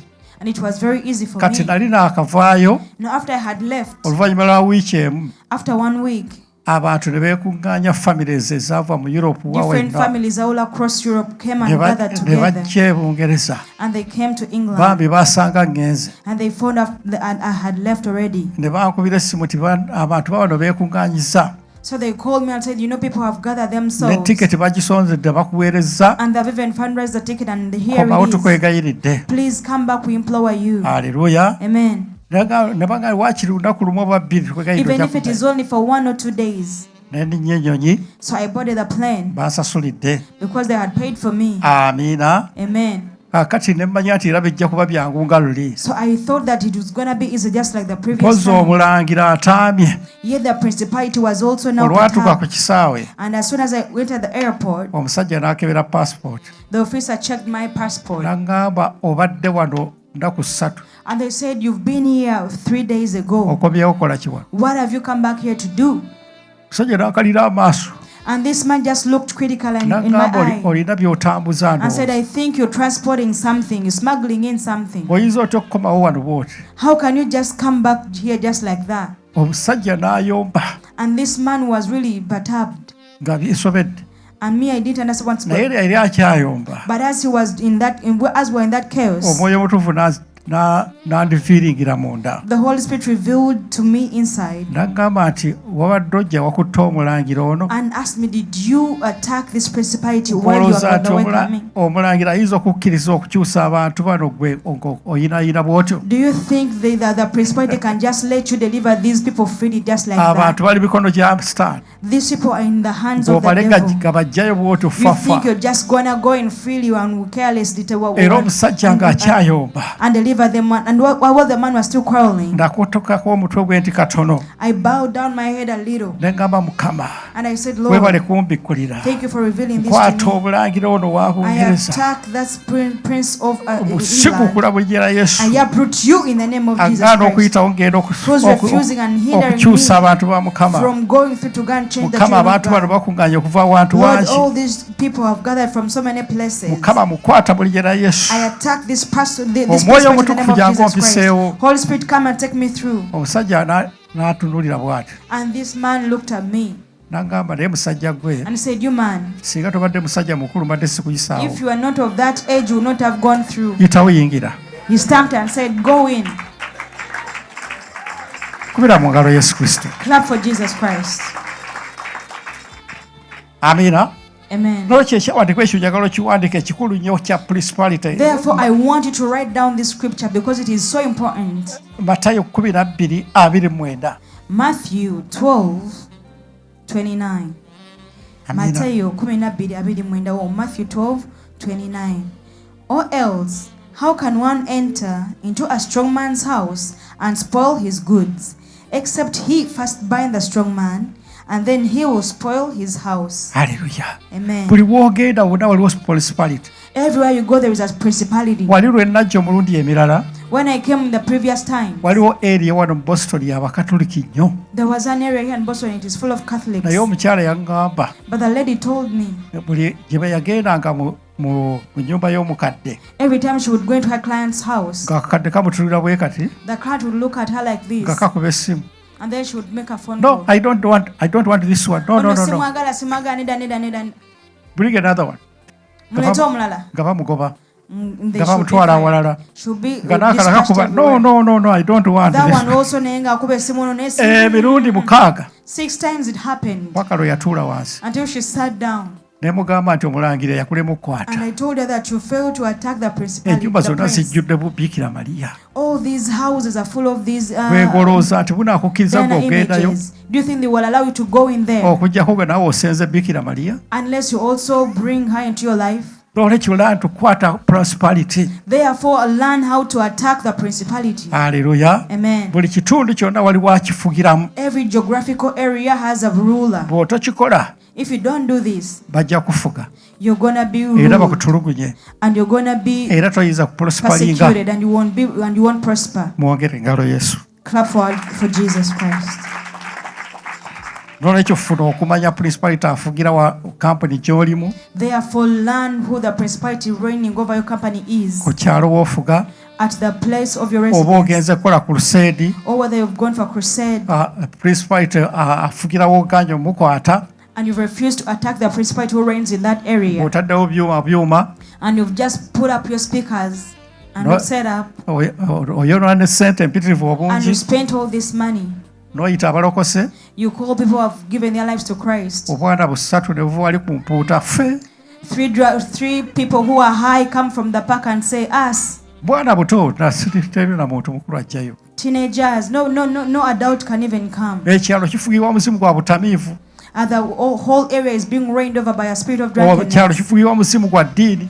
or by a spirit of religion. Naye gw'oli awo. And you're also there. Lwekyo zuula Omwoyo afugira ku kyalo. Therefore, get knowledge of who the principality reigning over Abamu your muva wano ne area is. mugenda muzimba amayumba ku byalo. Some of you come from here and go and build construct Tomanya houses nti in some areas, kw'ozimba ennyumba kuliko principality afugirako. not knowing that where you construct in your house there's a principality who reigns. Tojja gimala ejja kukoma ku You madirisa. will not be able to complete the house Kubanga ye Sitaani akulaba aduyi. because the enemy sees you as an enemy. Haleluya. Amen. Ffe twava emutu ne tugenda tuzimba emuyenga. For us, we left Mutundwe and went and built Imuyenga, Ekyalo ky'ababikozi nnyo. and that knowledge is full of land people. Naye simanyi nti n'ebyalo by'abakoozi bibaamu eddiimo ne I zifugayo. didn't know that the areas of the land even had these demons who reigned over them. Naye nga twakusola lunaku lumu, But after I had spent there like only a single night, omukozi n'aloota ekirooto our maid had a dream nga batutemyetemye ffenna. that we were all chopped up as a Ababbi family. nga bazze ne batutemaatema. That robbers had entered, broken into a house and Ne chopped us tusaba ne up. tukwata omuzimu So we gw'obubbi. prayed and attacked the spirit of robbery. Omulala n'addamu n'akirooto oba mami yakirota sijjukira. I don't remember whether it was my wife who had that dream Ng'era next. ababbi bakomyewo. Still the thieves had come in, Era ne tusaba. and we prayed again. N'owookusatu n'addamu And then n'akirota. a third person had the same dream. Ne nga nedda. I said, no, Tukuba long target. we are hitting the Mukama wrong target. tubikkulire omulabe yaluwa. Let the Lord reveal unto us who the real enemy is. Haleluya. Amen. Kati nali neebase omanyi Katonda ayagala nnyo akuwa knowledge. So as I was sleeping, as you know, God always wants to give you knowledge. Kati nali neebase ekiro. So as I was sleeping at Nendoota night, ekirooto. I had a dream. Awo ku kyalo waffe we nazimba nga waliwo essabo. In the area where I built, there was a shrine. Nga ndaba waliwo omusambwa munene nnyo muwanvu. And I saw this really tall, gigantic demon. Nga gukutte binoculars ezirengeza. And it had these binoculars, like telescopes. Nga gutangaaza ne gugamba yikadu yikussa kujja And kwakyolo yangu apa. it was spying me out and saying those words in Swahili. Tewaliwo omulabe wuuno azze ku kyalo kyange. That there is an enemy who has come unto my village. Kati gwo gwali gwa sportize dda naye nga sina kyemmanyi. Now this demon had already spotted me, but yet I was bliss. Kati Mukama n'ambikkulira nti omulabe yagenda okubakuba. So the Lord revealed to me that was the enemy who was trying to strike us down. Musenze ku kyalo naye temukutte mulabe waawo. You have come onto the village, you've settled in, but you haven't yet attacked the person Era who rules over. banditemudde nga tulowooza nti batemu ba And you bulijjo. would have been killed off thinking that they were normal Naye ne murderers. tukwata omulangira oyo But we attacked that principality, era twabeera ne kaakati kwekituli ku kyalo. and we've been on that in that area even up to now. Amiina. Amen. Kakati katwanguye mangu njagala tusabe addako aluwa ddayo mu Efeso We are going to go back to Ephesians. 12 we tubadde. Ephesians chapter 6 verse 12. Against powers. Against power. James power authority. Emizimu egikubaako obuyinza bagiyita authority. Is it power? Version bwegamba and authority. Emizimu egikubaako obuyinza. They are those demons which have authority over you, Gy'emizimu ng'egy'ekika.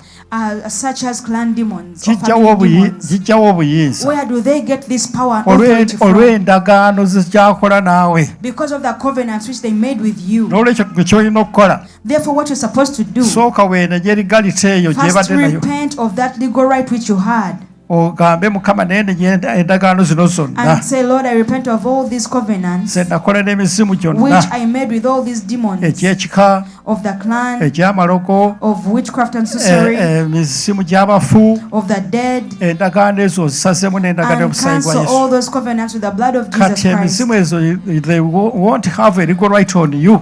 Egy'emyo tegigenda kuddamu kubeera na bwannannyini gy'oli, Ku buyinza buyinza kiba gy'oli, tekyakwinako buyinza because they had authority ng'oyingidde over mu you. ndagaano ya Yesu Kristo. Because now you're going to be in the covenant of Jesus Kyolaba Christ. nti kikutulugunya obulamu bwo That is why you see them persecuting your life. ng'ekyo spiritual husband Like egyonna. those spiritual husbands byegatta naawe ekiro. Haleluya. Amen. Byonna ogenda kugyamu obuyinza bwakyo You're going to take away all the authority olyoka ogikube gyonna ogimalewo. and you're going to beat them up to destruction Amiina. Then ekiddako against the rulers of the darkness of this world. emizimu egifugira mu kizikiza, And those are demons which rule in darkness, emizimu egifugira mu bulamu are bwaffe those which reign in our lives. nga mu kizikiza nga tomanyi, In darkness, because you won't know. nga omuzimu ogw'obusungu badde For example, gufugiramu, the demon of anger which was reigning in you, ogw'obukyayi, of hatred, ogw'obwenzi, of fornication or ekyo adultery, kyonna all those demons, gifugira mu bulamu bwo, they reign in your life. naye olwayo giggyeko obufuzi But today you're going to take away their ogambe gwe power. omuzimu ogw'obwenzi toddayo kufugira mu bulamu And you say, bwange. you demon of fornication, of sexual perversion, you no longer reign in my life. Fuluma mu linnya erya Yesu Kristo Get wano. out in the name of Jesus Christ, the Son of the living God. Haleluya. Amen. Kaakati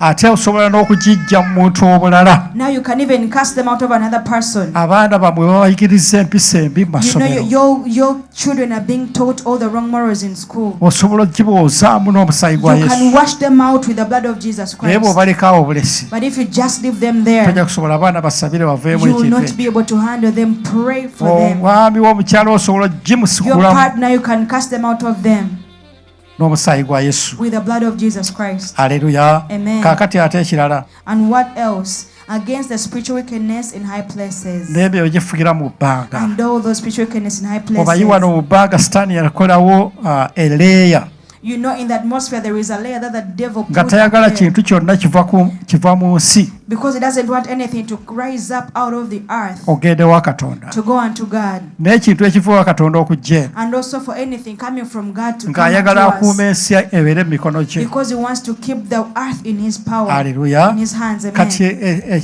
gwe wekka gwe abadde asobola okuyisaawo So ekintu only you are able to penetrate through that. ki ekyosobola okuyisaawo. And what can you Yes, Sarah. take through? That is prayer. kyolaba nti Sitaani asobola okukwata essaala yo n'egaana okuyitawo. That is why you see the devil can hold your prayer that it won't be able to Era muli penetrate bw'osaba through. owulira ng'essaala gy'osaba And ekoma. when you pray, you feel it within you that your prayer is just bouncing and coming Haleluya. back to you. Naye Amen. bw'osobola okuyuza obwengula obwo But once you tear up that atmosphere n'oyisaawo essaala yo, and your prayer penetrates through, ansi egenda kuyitawo. your answer is going to penetrate Essaala through. ennafu teyitawo awo. A weak prayer can't penetrate through in the Essaala atmosphere. eteriiko butukuvu teyitawo. A prayer which doesn't have righteousness on it Essaala can't eriko penetrate through. ebirowoozo ebibi teyinza A prayer kuyitawo. which is backed up by evil thoughts can't penetrate through. Essaala eva ku mutima ogutabanguse A teyitawo. prayer that is coming from a perturbed heart can't go through. Haleluya. Amen. Kankulage mu kitabo kya Luka essula 3 Let me show you in the book of Luke, chapter 3, olunyiriri olwa 21. verse 21. Luke chapter 3, 21. Now, when all the people were baptized, it came to pass that Jesus also, being baptized and praying, the heaven was opened. Essaala eyo gye gyali okwate. That is the kind of prayer that I want you to make Egenda today, okuyuza eggulu. which is going to tear up the heaven. Essaala eyuza eggulu. The prayer that tears up the heaven Obulawo. is that you disappear. Naye bino by'osabira awaka, But this kind of prayer that you pray at home, eno nga bw'oyomba n'abaana, while you argue with the kids. rabba shikara, ye baana mmwe mubadde kyeddalu eryo. Shakata, what are you doing over there? Why are you so stubborn? Rabba shikara mama. Rabba shikarama. Yongeramu amazzi mu mmere. Please put more water in the food. Rabba shikara. Rabba shikarama. Kaakati essaala egenda okwambuka Now, waggulu by the time that prayer goes up, nga Sitaani alabamu yongera amazzi mu mmere the devil can see add more water in the food. ng'eyagikwata ga yange And gireete. then he gets a hold of that saying, that is mine, bring it over here. Njagala ogende weedimasita ng'ogenze kusaba kifo kya I mwana. want you to go to a principal when you're going to ask for a vacancy for your kids. Ne bayisa wali kasooli. And they, you know, and the ice cream truck passes by. Oyinza okugamba gundi kasooli gwa mmeka oyo. Can you first tell the principal, wait, let me go to the ice cream truck? Okisobola ekyo? Can you do that? No. Oyogera na Tosobola. oconcentratinga ne headmaster. You concentrate on the principal. naye kati waliwo asinga principal amagezi. But now there is somebody who's more knowledgeable, Oyogera ne with more knowledge Katonda. than the principal, and that is God who you're talking to. Ate ne bakubira essimu. And then they call you. N'omala okwogera ku ssimu. And after talking on the phone, Gwe tonsiwolerako ssente zonzimanyi. please don't wise I know about your debt. Wama Katonda rashikara Yeah, baba. God, you know Ebyo bifudde. that one. Eggulu That prayer has toyinza failed. kuliyusaawo You can't tear the heavens with such a prayer ng'essaayo tetukudde when your prayer is not nga pure, nnafu. when it is weak. Nolwekyo Yesu yasala essala naye eggulu ne liyulikamu Therefore, Jesus Christ prayed a prayer and the heaven was open, n'apenetrating leeya eyo. and he penetrated through the layer. Ki ekyaddako? And what happened next on Luke chapter 3 verse 22?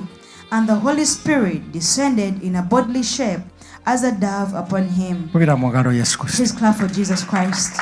Katonda gw'omukolera ansa, gw'omukolera ekituli wayisa It ansa yo. is you who makes a pathway for God to put your prayer N'olwekyo through. njagala olwakwata essaala egenda okuyuza Therefore, I obwengula. want you to also pray a prayer that is going to open up the heaven. Amiina. Amen. Kyova olaba nti wano nga mutandika saavisi mikwano gyange That is kusaana why here when you're beginning the Sunday oba olunaku service, lwonna on any other day, wateekwa okubaawo ekibinja ekisooka okuyuza there obwengula has to be a group that just comes to open up the heavens, tusobole okukolera waggulu wansi w'eggulu eriggule. that you may operate on an open heaven. Naye bw'otandika obutandisi But if you just begin nga bagaddewo dda when it is already closed, tewabaawo kigenda mu maaso. nothing can go on. Obwengulu obwo bw'amaanyi nnyo, emizimu egikwata gy'amaanyi. The atmosphere is the demons that are holding the atmosphere captive are very Olaba powerful. Danyeri yakwata essaala You see, Daniel prayed a prayer, naye omulangira yali alemeddwa omutuukako. But malayika yali alemeddwa omutuukako but the angel couldn't reach him because of a nga principality. waliwo olutalo alwana n'omulangira wa There Perusa. was a war, and he was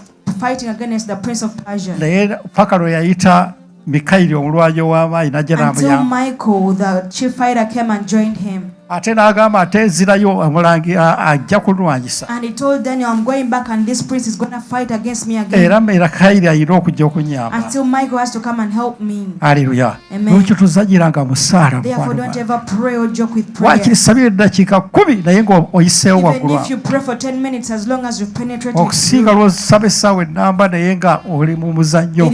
it is better than an hour of prayer, which is a joking Hallelujah. prayer. Amen. Also lastly njagala Nekisembayo. omanye nti sitaani tumukubisa kigambo kya I Katonda. want you to know that we only strike down the devil using the word of God. Kozesa ekigambo kya Katonda. Use the word of God. Togamba kugambye kutema.